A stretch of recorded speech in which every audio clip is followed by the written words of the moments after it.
ప్రియులారా. 41వ అధ్యాయం యెషయా గ్రంథం 41వ అధ్యాయం 13వ వచనాన్ని నేను చదువుతున్నా. చదవండి ఎవరైనా 13వ వచనాన్ని చదవండి. నీ దేవుడైన యెహోవానగు నేను, భయపడకుము, నేను నీకు సహాయము చేసేదనని చెప్పుచు నీ కుడి చేతిని పట్టుకొనుచున్నాను.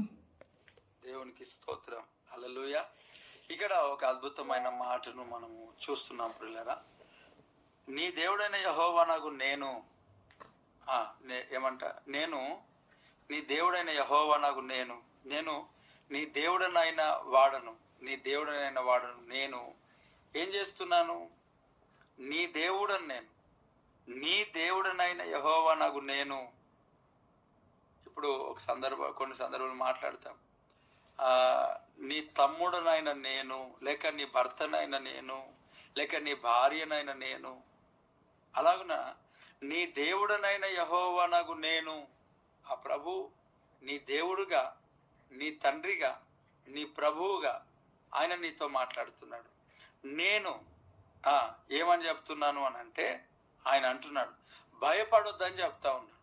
మొట్టమొదట ఈ గూగుల్ మీట్లో జాయిన్ అయ్యి ఈ మాట వింటున్నా, ఈ మాట ఎప్పుడు ఎక్కడ ఎవరు వింటున్నా, మొట్టమొదట ప్రభువు చెప్తా ఉన్నాడు. నేను మీతో చెప్తున్నా ఏమనంటే, భయపడక అంటున్నాడు. భయపడవద్దు. ఏ విషయమును బట్టి భయపడద్దు. ఈరోజు దేంట్లో కూరుకుపోయిన దాన్ని బట్టి భయపడద్దు. ఏ సమస్యలను బట్టి భయపడద్దు. ఏ ఇబ్బందిని బట్టి భయపడద్దు. భయపడవద్దు. భయపడకము.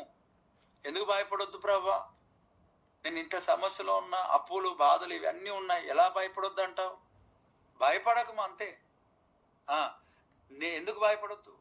ఇప్పుడు బావిలో పడిపోయినాను, చెరువులో పడిపోయినాను, ట్రైన్ కింద పడిపోయినాను, అప్పుల బాధలో ఉన్నాను, అనారోగ్యంతో ఉన్నాను, రిపోర్ట్స్ అన్ని ప్రాబ్లమ్స్ ఉన్నాయి, కుటుంబంలో సమస్యలు ఉన్నాయి, నా మైండ్ అంతా సరిగ్గా లేదు, జీవితం అంతా అస్తవ్యస్తం అయిపోయింది, నా పిల్లల భవిష్యత్తు ఏంటి, వారి ఫీజు ఏంటి, వారు ముందుకు ఎలా సాగుతారు, వారి వివాహాలు ఏంటి, సంబంధాలు ఏంటి, నా జీవితం ఏంటి, ముఖం వికారం, అందంగా లేను, ఏం చేయమంటావు? భయపడకు.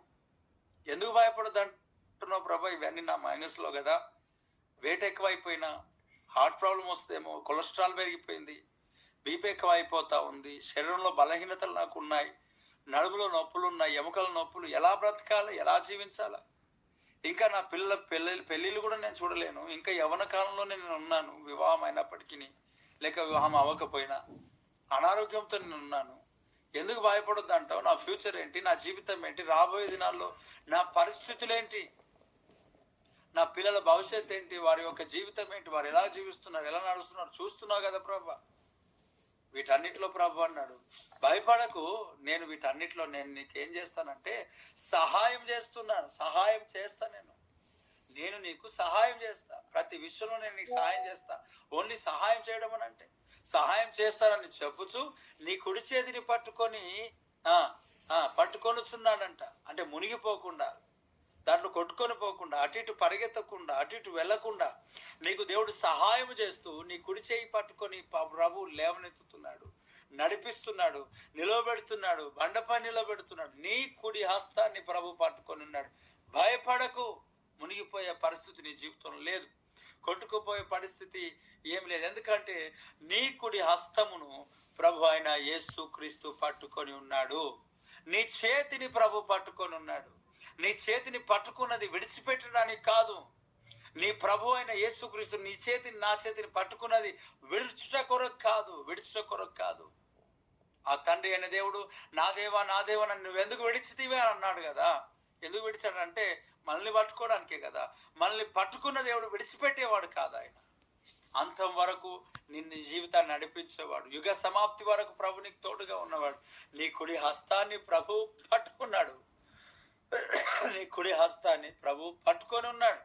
భయపడకు, నేను సహాయం చేస్తా. అధికారుల ఎదుట నిలబెడతా. నీ నోటికి నేను సహాయం చేస్తా. నీ నోటికి నేను తోడుగా ఉంటా. ఏం మాట్లాడాలని చింతించద్దు. నేను నీ నోటి ద్వారా నేను మాట్లాడతా. నేను నిన్ను నడిపిస్తున్నా. భయపడకు. నేను నిన్ను అనేకుల ఎదుట, రాజుల ఎదుట నిలబెడతా. నేను నీకు సహాయం చేస్తా. భయపడకు.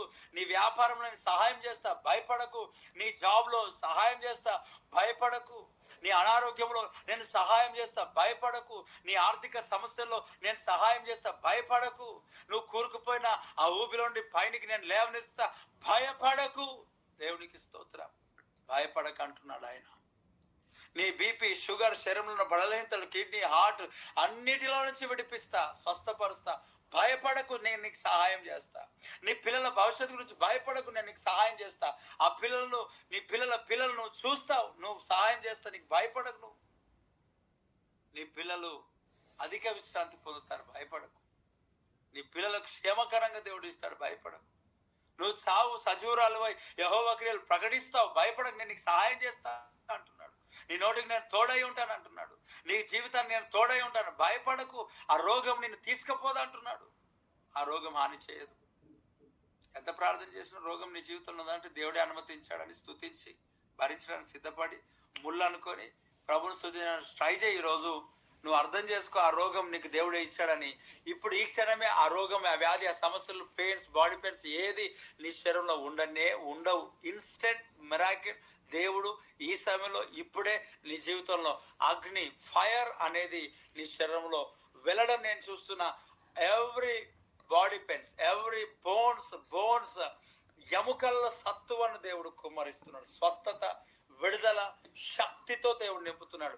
వెలుగు కలుగును గాక, స్వస్థత కలుగును గాక, అగ్ని దిగును గాక, బర్న్ అవ్వును గాక.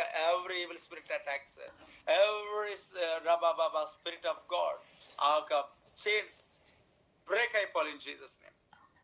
స్వస్థతను దేవుడు నీకు ఇస్తున్నాడు. నువ్వు చావని చెప్తున్నాడు, ముళ్ళు తొలగించాడు దేవుడు. నా కృప నీకు చాలు అంటున్నాడు ప్రభు. సహాయం చేస్తున్నాడు, దాంట్లో నుంచి విడిపిస్తున్నాడు. అంతే ఇస్తున్నావులో దేవాది దేవుడు నీవు ఉన్న పరిస్థితుల నుంచి ఇప్పుడే ఇన్స్టెంట్ గా విడిపించాడు. అంతే. కావాలంటే చెక్ చేసుకో. ఇప్పుడు ఆ సమస్య నీకు లేదు, ఉండదు. ఇంకా ఇస్తున్నాములో దేవుని వాక్యంలో శక్తి ఉంది. నేను నీకు సహాయం చేస్తున్నా, నువ్వు భయపడొద్దు. నేను నీ చేతిని కుడి హస్తాన్ని పట్టుకొని ఉన్నా, విడిచిపెట్టను. In Jesus name.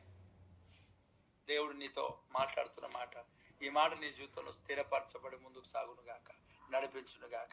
Amen, amen, amen. ప్రభువా, ఈ మాట ప్రతి బిడ్డ జీవితంలో ఫలభరితంగా మార్చబడును గాక. In Jesus name.